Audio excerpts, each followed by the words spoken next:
¿Qué tal? Acá estamos en esta serie de videos acerca de HyperDBG, este debugger que trabaja en modo hypervisor. Y bueno, vamos a mostrar algunas cositas más. Vamos a compartir pantalla.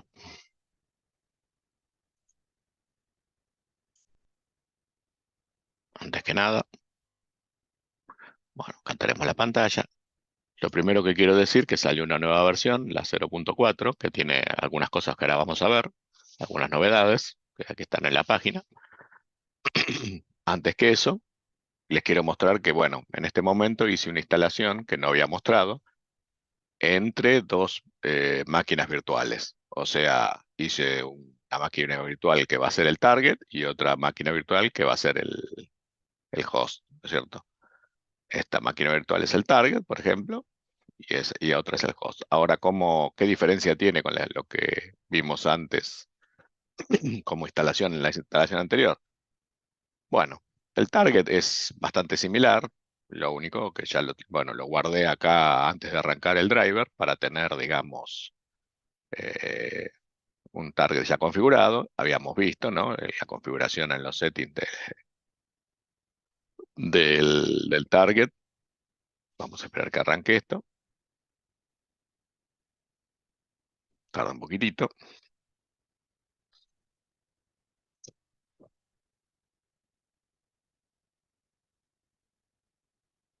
Ahí está. Bueno, habíamos visto que yo siempre utilizo un procesador y un core por ahora. Le coloco las dos tildes de virtualización. Y además, bueno, en la parte del adaptador de red, en el caso del target lo coloco como host only y por supuesto se le agrega el serial port con el nombre, en este caso le puse HyperDBG PIP2. Y como este es el target, hay que poner descend is the server y the other end is the virtual machine. El server es el target porque es el que transmite, ¿no es cierto? Bueno, por supuesto además hay que arrancarlo como ya mostramos en la parte anterior, para que no chequee las firmas de los drivers y una vez que arranca, conviene arrancar el HyperDBG acá sin arrancar el driver y guardar el snapshot. Yo lo tengo guardadito, que este es un snapshot que va a ser siempre mi target. Lo bueno que tiene de no arrancar el driver, que si hay alguna actualización o algo, como esto no arrancó el driver, directamente lo cierro y piso la carpeta donde está HyperDBG y puedo volver a guardar otro snapshot. O sea que ya tengo, acá lo tengo actualizado. El host, la otra máquina virtual, en los settings del host, ahora vamos a ver, tenemos que arranquen, porque tarda un poco, como siempre.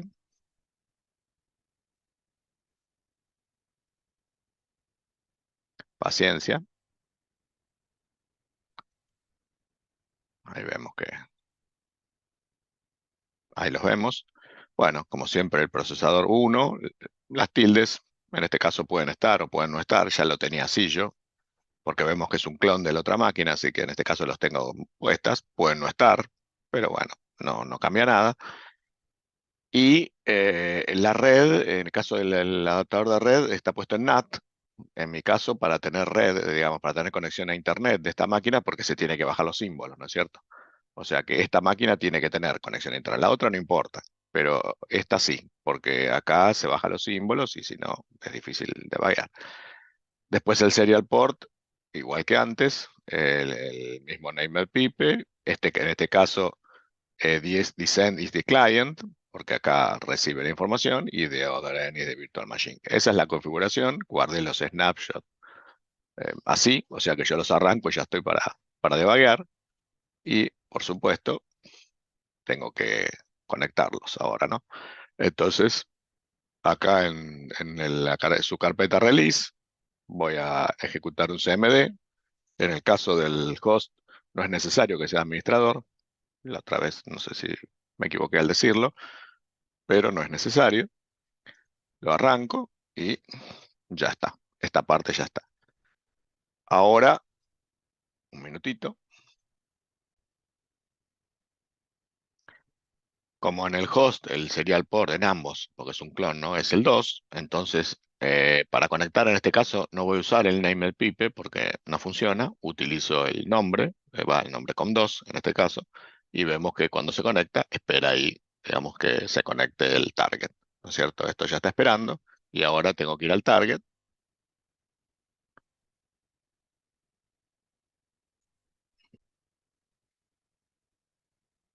Bueno, en el target, eh, por supuesto, también arranco la consola de HyperDBG y ahí utilizo también el nombre com2 del puerto y ahí se va a conectar cuando apriete Enter, se va a conectar. Esto, perdón, hay un temita que esto tiene que ser administrador, obviamente en el target sí, tiene que ser administrador, entonces vamos a copiar todo el path y vamos a arrancar una consola de administrador. O sea, en el target sí porque tiene que cargar el driver, ¿no es cierto? Si no, no va a funcionar. Entonces, vamos a arrancar la consola de administrador. Me había olvidado de eso.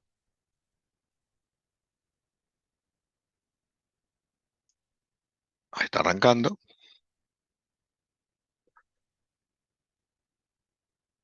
y ahí arrancó. Entonces cambio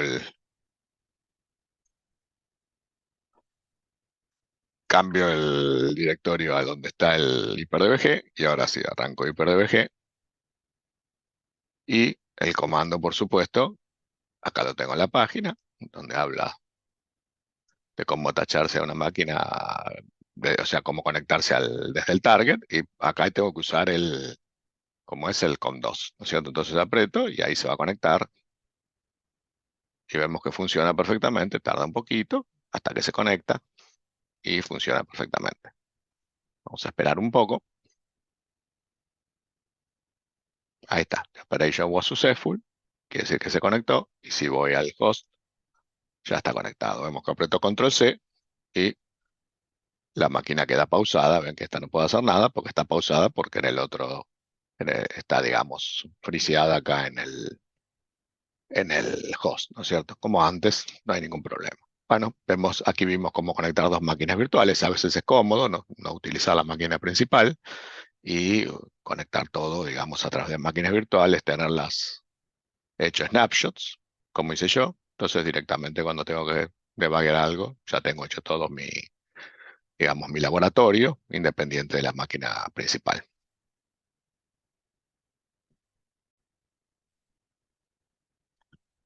Bueno, una de las cosas que han agregado el autor ha agregado en la versión 4 es el comando paging, que es parecido al comando paging de WinDBG. Ahora vamos a mostrar su uso. Copié acá un empacado de UPX sencillo, que se llama Packet Práctica 1. Lo copié al target en el desktop y vamos a copiar el path y el nombre. Así lo corro acá del desktop.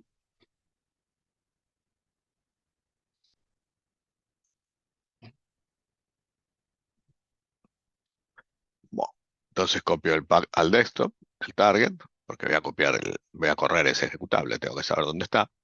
Entonces acá pongo en el, en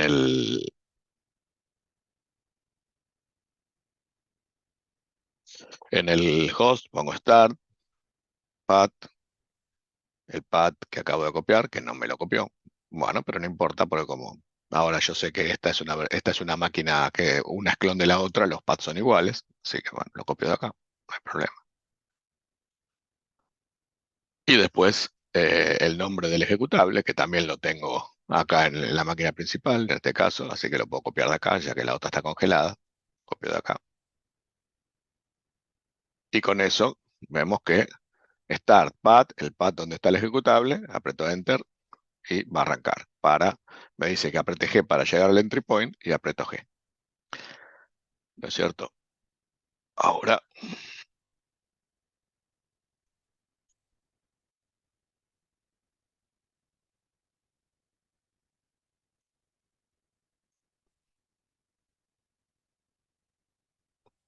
ahí está el breakpoint, ahí paró en el entry point, que es un pushat. Ahí vemos que conocemos que el entry point de un archivo empacado, el entry point es un pushat, siempre en una OPX, casi siempre, ¿vale? Por lo menos en este es un pushat.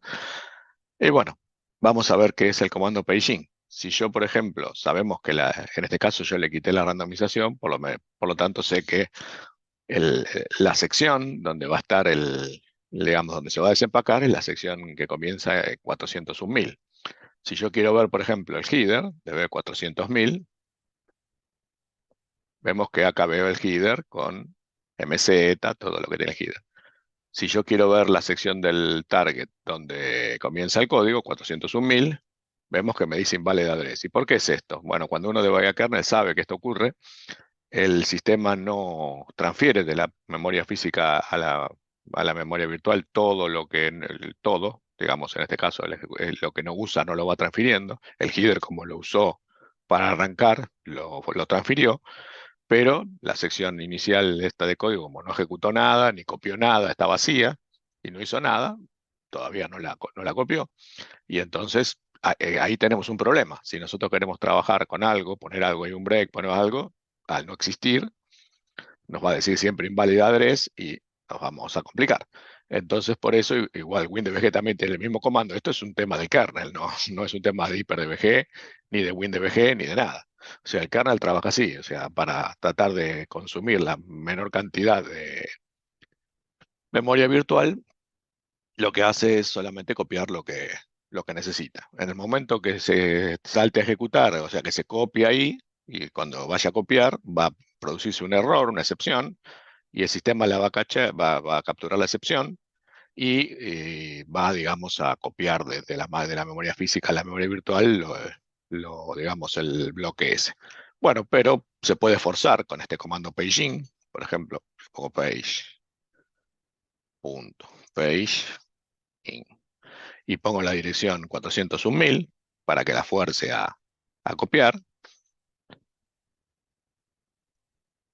Y ahora aprieto G, me dice que, ojo, que va a ejecutar una instrucción y va a parar. O sea que necesita ejecutar una instrucción, porque si no, no puede cambiar, digamos, el estado de la memoria.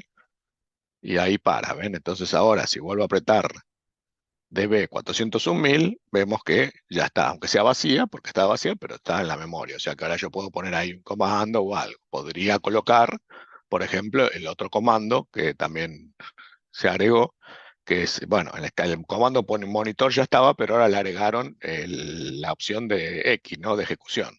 En ese caso podría colocar en este rango un comando monitor con la opción X y cuando se ejecute ahí algo, digamos, parará cuando ejecute, ¿no es cierto? Esa es una nueva opción también, ahora la vamos a ver.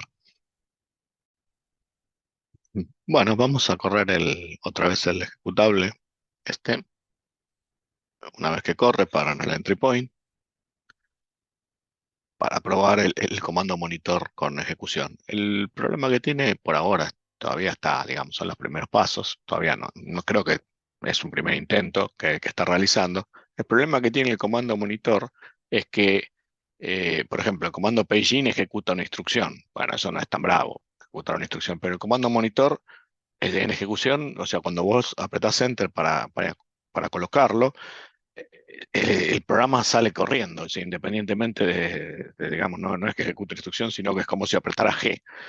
O sea, para poder colocarlo, el comando monitor tiene que correr el programa. Entonces, por ahí, eh, si, o sea, depende cómo sea el programa, por ahí saltea alguna instrucción que querés ejecutar. Entonces, lo que hacemos por ahora, un truquito que hacemos por ahora, es colocar un loop infinito. Acá en vez del pushout colocamos un loop infinito para que, digamos, no salga corriendo y después podamos volver a pararlo después de colocar el comando. Fijémonos. Bueno, había cometido un error, bueno, tampoco lo conozco tanto el debugger, si lo estoy empezando a utilizar y había cometido un error, lo voy a hacer de nuevo. Acá ejecuto para llegar hasta el entry point. Vamos a esperar que llegue el entry point. Ahí llega el entry point.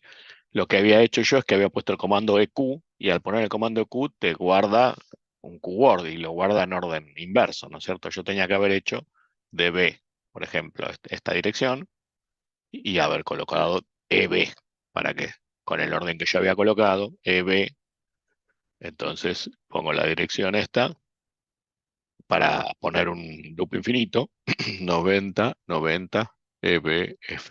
Porque si lo coloco EQ, tendría que colocar esto como un hexadecimal, o sea, FE, EB, 90, 90, al revés. Entonces, ese es el problema. Mm,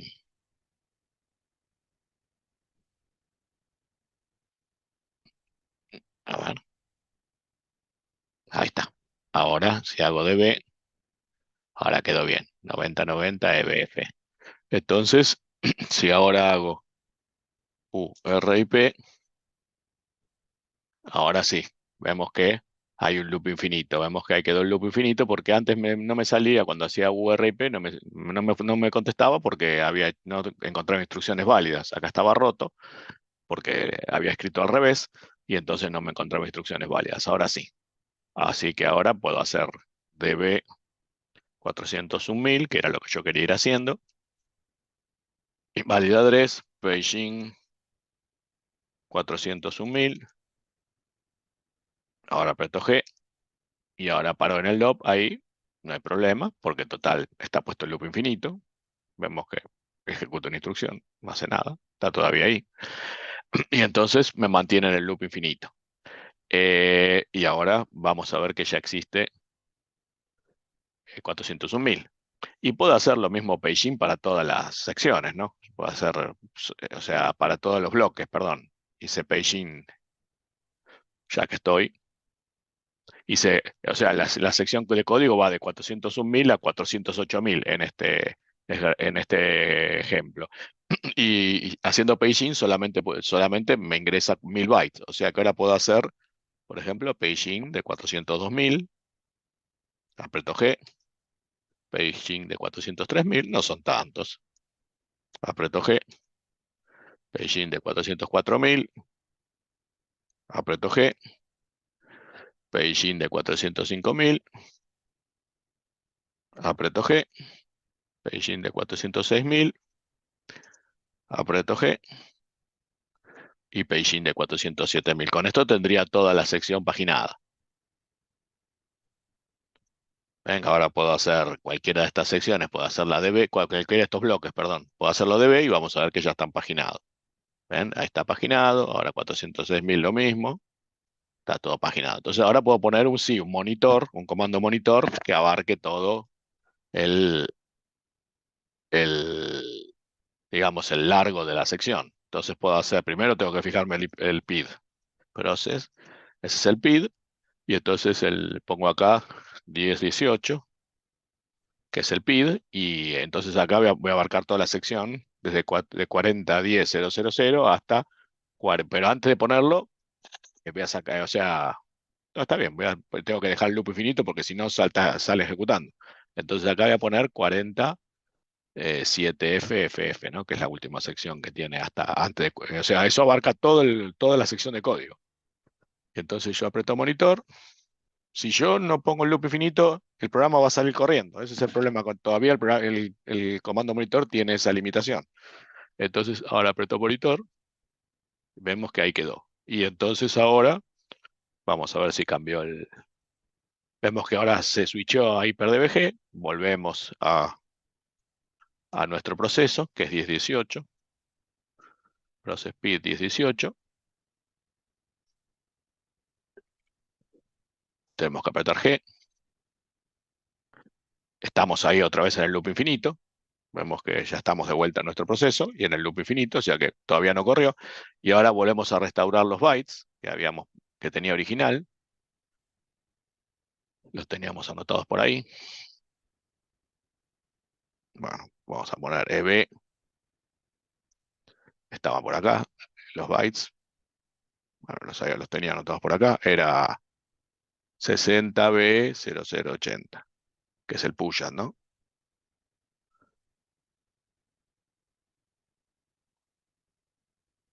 Bueno, vamos a copiarlo. Copiar. Y en la dirección tenemos que poner la dirección. En este caso es 48S0, ¿no? Era la dirección donde estaban estos bytes. EB, ¿está bien? Sí. Y ahora, si hago DB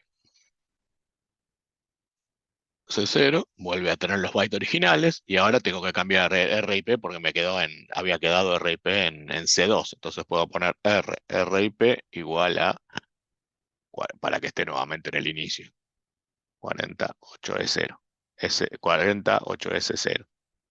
Entonces ahora hago RIP,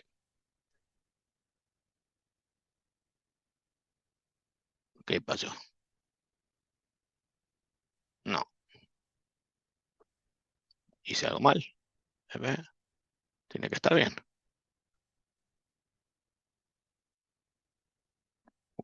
32. Ahí está.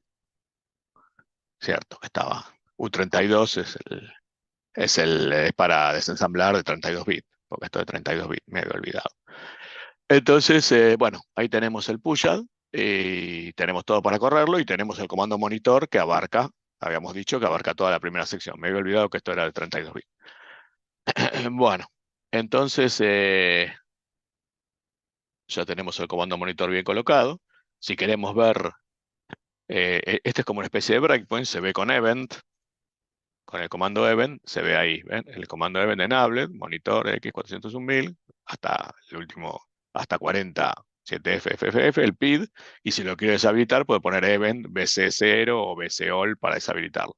Bueno, entonces si lo corro tiene que parar en el original entry point, o sea, en la primera, después de desempacarse todo, la primera instrucción que se va a ejecutar va a estar ahí. Veamos si funciona. Vemos ahí que paró en el original entry point. Ese es 40.14.6c, que si lo veo en IDA, eso, puedo ver en IDA el empacado este, minutito que lo abro. Bueno, vemos que una vez que desempaca todo, salta a ejecutar, por acá debe estar, a ver, vamos a ver dónde está la instrucción. Opa, esta instrucción, antes de saltar, ahí está popa, y ahí vemos que salta a 40, o sea, después de hacer popa, el push hace todo el desempacado, popa, y después viene acá y salta a 40.14.6c, que es el original entry point, que es donde acabamos de saltar. Bueno, vimos como a pesar de algunos problemitas, porque no conocía algunas cosas, pude al final darme cuenta del error y llegar hasta el entry point, que normalmente esto es poco detectado por los Packers, o sea, no es un debugger sencillo de detectar, inclusive tiene algunos comandos para ocultarlo más, que después en algún otro video veremos. Y bueno, ahí mostramos algunos de los nuevos features del, ¿cómo se llama? De la versión 4, Beijing y Monitor en ejecución. Pienso que a medida que lo vayan implementando, lo van a ir mejorando. Todavía tiene algunas cositas, como que hay que poner un loop infinito para que no salga corriendo, pero funcionan y está bueno que el autor siga avanzando y lo sigue mejorando con todas las sugerencias que le vamos dando y está bueno, porque la verdad que se pone las pilas. Bueno, espero que aunque haya sido un video medio complicado, les sirva para algo. Nos vemos, chao.